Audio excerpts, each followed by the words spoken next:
Hello and welcome to my kitchen. आज हम बनाएंगे बॉम्बे कराची हलवा, यानी हमारे बचपन वाली वो मिठाई जिसे हम रबड़ वाली मिठाई कहकर बुलाते थे और हमें ये बहुत ही पसंद थी।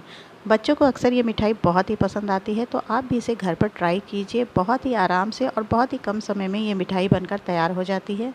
बच्चे भी खुश हो जाएंगे, तो आप इसे ज़रूर देखिए और अगर अच्छा लगे मेरा वीडियो तो लाइक और शेयर करना ना भूलें। इंग्रेडिएंट्स मैं यहाँ पर आपको दिखा देती हूँ। के लिए मैंने आधी कटोरी कॉर्नफ्लोर, 1 कटोरी चीनी, 3 या 4 बड़े चम्मच देसी घी, थोड़े से काजू और बादाम कटे हुए, melon seed, orange food colour और साथ में 3 इलायची बारीक पिसी हुई। सबसे पहले एक बाउल में हम अरारोट को डालेंगे। तो सबसे पहली बात यहाँ पर आपने ध्यान ये देनी है कि अरारोट में पानी कितना डालना है। आधा कटोरी अरारोट लिया है तो उसके हिसाब से आप पानी डालेंगे 1.5 कटोरी। तो पहले मैंने आधी कटोरी डालकर इसे थोड़ा सा मिक्स किया है। अब बाकी 1 कटोरी पानी इसमें डालकर हम इसे अच्छी तरह से फेंट लेंगे, ताकि इसमें कोई गांठ ना रहे, कोई लम्स ना रहे। बहुत अच्छी तरह से आप इसे फेंटिए जब तक ये बिल्कुल ही स्मूथ ना हो जाए। इसके बाद हमने क्या करना है कि चाशनी तैयार करनी है। कॉर्नफ्लोर का घोल तो तैयार हो गया है, इसे अब आप साइड में कर दीजिए और एक पैन को चढ़ाएंगे और मीडियम फ्लेम पर उसे गर्म करना है। उसमें डालेंगे अब हम 1 कटोरी चीनी और चीनी में पानी हमने डालना है 3/4 भाग, यानी 1 कटोरी से थोड़ा सा कम। पानी डालने के बाद अब आप इसे इसमें मेल्ट होने दें या फिर किसी स्पून से इसे चलाते जाएं जब तक कि ये मेल्ट ना हो जाए। तो मीडियम फ्लेम पर हमें यहाँ पर चाशनी तैयार करनी है। 1 तार के लगभग चाशनी यहाँ पर हमने तैयार करनी है। तो धीरे धीरे चीनी इसमें मेल्ट होती जाएगी और अच्छे से बबल आने लगेंगे। अब लो फ्लेम पर अब हम चाशनी को पकाएंगे थोड़ी देर। इसे कढ़ने के लिए छोड़ देंगे, थोड़ी देर में ये थिक हो जाएगी और तब हम इसको 1 तार की चाशनी जैसा बना लेंगे। तो अब हम इसमें डाल रहे हैं आधा नींबू का रस। एक तो इससे चाशनी बहुत साफ़ रहती है और चीनी जमती नहीं है। तो इसकी जगह पे आप अगर टाटरी यूज़ कर सकते हैं तो वो भी कर लें। अब हम इसको चेक कर लेते हैं। अगर ये 1 तार की तैयार हो गई है तो हम इसमें अब कॉर्नफ्लोर का घोल डालेंगे। तो लगभग 1 तार की चाशनी तैयार है। हल्का सा इसे इस तरह से हिला लें। अब हम इसमें जो घोल है उसे डालने से पहले एक बार उसे भी अच्छी तरह से फेंट लेंगे, क्योंकि कॉर्नफ्लोर नीचे जम जाता है। तो डालने से पहले उसे भी एक बार आप फेंट लें और उसके बाद इसमें जब भी डालें आप तो एक साथ नहीं डालना है, थोड़ा थोड़ा करके इसे डालना है और साथ में स्पून से चलाते जाना है। तो मैंने 3 पार्ट में इसे यहाँ पर डाला है और स्पून से चलाते जाइए, नहीं तो कॉर्नफ्लोर नीचे से जमने लगेगा और गांठें बन जाएंगी और आपका कराची हलवा अच्छा नहीं बनेगा। अब लो फ्लेम पर आप इसे चलाते जाइए, 10 से 12 मिनट इसे चलाना है और ये उतनी देर में अच्छी तरह से थिक हो जाएगा। धीरे धीरे से आपको इसमें वाइट वाइट थक्के से नज़र आने लगेंगे, यानी वो जमना स्टार्ट हो गया है। और 10 से 12 मिनट के बाद आप देखेंगे बिल्कुल ये ट्रांसपेरेंट हो जाएगा। तो धीरे धीरे इसे चलाना ना छोड़ें। इस तरह से जब ये बिल्कुल ही ट्रांसपेरेंट हो जाए तब भी आप इसे चलाते रहें। अब हम इसे चलाने के बाद इसमें डालेंगे थोड़ा सा ऑरेंज फूड कलर। यहाँ पर मैंने red orange food colour use किया है, आप चाहे तो ग्रीन येलो कोई भी यूज़ कर सकते हैं।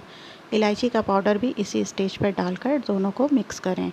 अच्छी तरह से मिल जाने तक इसे अभी आप चलाते रहें, जब तक ये बहुत अच्छी तरह से चीज़ें मिल ना जाएं। अब हम इसमें डालेंगे देसी घी। तो पहले मैंने 1 चम्मच डाला है और उसे मिला दिया है। जब तक कि देसी घी अच्छी तरह से इसमें मिल ना जाए तब तक आप दोबारा ना डालें। मिलने के बाद आप दोबारा 1 चम्मच और डालें और साथ में काजू और बादाम जो कटे हुए और मेलन सीड वो डाल दें और इसे अब आप चला लें। देसी घी डालने से इसमें एक तो बहुत अच्छी शाइन आती है, दूसरा ये पकता बहुत अच्छी तरह से है और ये जल्दी से कढ़ाई को छोड़ भी देता है।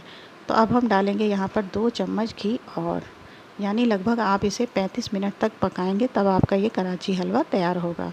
तो 2 चम्मच घी मैंने यहाँ पर डाला है। अब इसे भी बहुत अच्छी तरह से इसमें मिक्स हो जाने दें, जब तक कि ये कढ़ाई को बहुत अच्छी तरह से छोड़ ना दे। पैन में ये जब तक चिपक रहा है तब तक अभी आपका ये तैयार नहीं हुआ है। जब ये पैन को अपने आप छोड़ने लगेगा तब समझिएगा कि ये तैयार हो गया है। तो ये देखिए बिल्कुल जुड़ गया है आपस में। अब आप इसे स्पून से इस तरह से उठाएंगे तो ये पूरा उठेगा और फोल्ड भी हो जाएगा। तो इस तरह से जब ये जमने की प्रोसेस में आ जाए तब आप गैस को ऑफ़ कर दें और गरम गरम ही इसे हमें डालना है और जमाना है। ठंडा हो जाने के बाद ये सेट नहीं होता है। तो ये देखिए बहुत अच्छी तरह से ये थिक हो चुका है, फोल्ड हो रहा है। अब मैं गैस को ऑफ़ कर दे रही हूँ और यहाँ पर मैंने इसे जमाने के लिया है केक टिन। केक टिन में मैंने उसी प्रोसेस से इसे ग्रीस किया है, बटर पेपर लगाया है और इसके ऊपर इसे अब हम डाल देंगे। डालने के बाद अब आप इसे एक साथ फैला दें। तो गरम गरम ही फैला दें, नहीं तो बाद में ये अच्छी तरह से चिकना नहीं तैयार होगा। तो फैलाने के बाद अब हम इसमें बाकी बचे हुए सीड्स और नट्स डाल देंगे। इन सभी को डालने के बाद आप इसे अच्छी तरह से प्रेस करें ताकि ये इसमें चिपक जाए और इसमें से निकले ना। तो ये सारे सीड्स मैंने इसमें अभी डाल दिए हैं और इसे एक कलछी से अब मैं दबा दूंगी, अच्छी तरह से सेट कर दूंगी। सेट करने के बाद अभी इसे थोड़ा सा टाइम लगेगा, यानी 3 घंटे तक आपने इसे जमने के लिए रखना है। तो इसे ढककर कम से कम आप 3 घंटे के लिए रख दीजिए। 3 घंटे में ये अच्छी तरह से सेट हो जाएगा। उसके बाद आप इसके पीसेस काट लीजिए।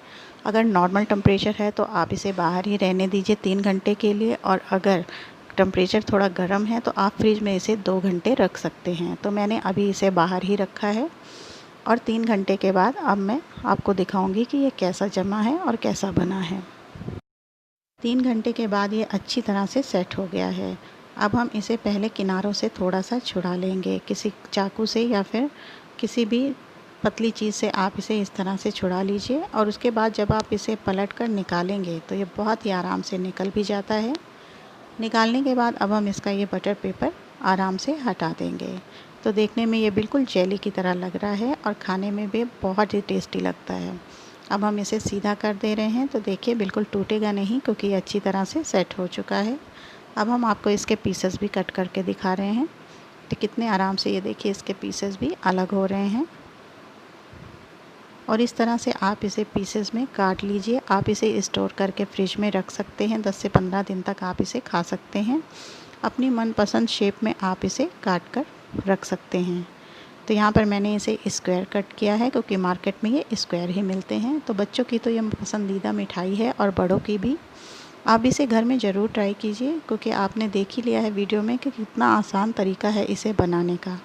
तो ये देखिए एक पीस मैं आपको दिखा भी रही हूँ, बिल्कुल है ना मार्केट के जैसा। तो आप इसे ज़रूर ट्राई कीजिए और अनुभव अपने ज़रूर मेरे साथ शेयर कीजिए। और अगर आपको मेरी ये रेसिपी पसंद आई हो तो मेरे चैनल को लाइक, सब्सक्राइब और शेयर करना ना भूलें। फिर मिलेंगे एक नई रेसिपी, एक नई ट्रिक के साथ। Happy cooking.